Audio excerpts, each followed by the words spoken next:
أعوذ بالله من الشيطان الرجيم. بسم الله الرحمن الرحيم.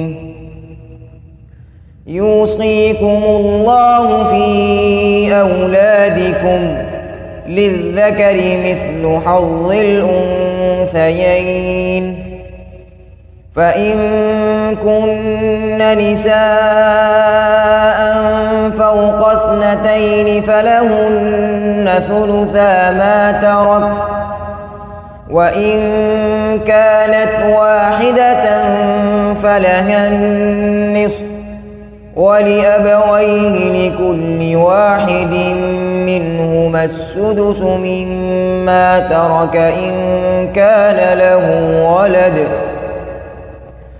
فإن لم يكن له ولد وورثه أبواه فلأمه الثلث، فإن كان له إخوة فلأمه السدس من بعد وصية يوصي بها أو دين.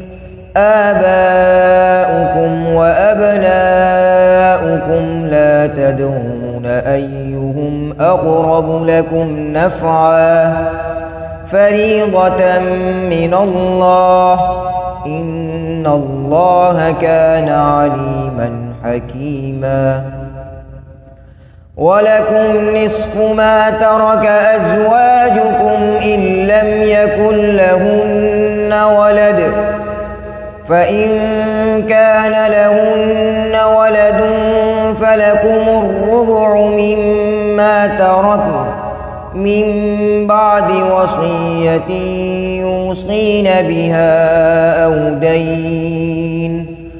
ولهن الربع مما تركتم إن لم يكن لكم ولد، فإن كان لكم ولد فلهن الثمن مما تركتم من بعد وصية توصون بها أو دين.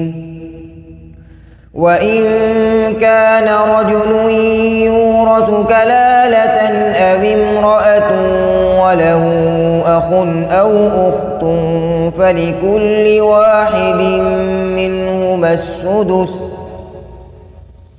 فإن كانوا أكثر من ذلك فهم شركاء في الثلث من بعد وصية يوصى بها أو دين غير مضار، وصية من الله، والله عليم حليم.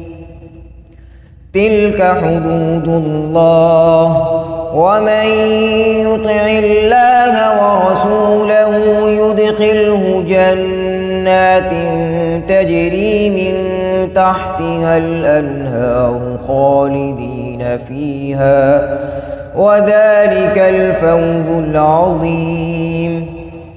ومن يعص الله ورسوله ويتعد حدوده يدخله نارا خالدا فيها وله عذاب مهين. صدق الله العظيم.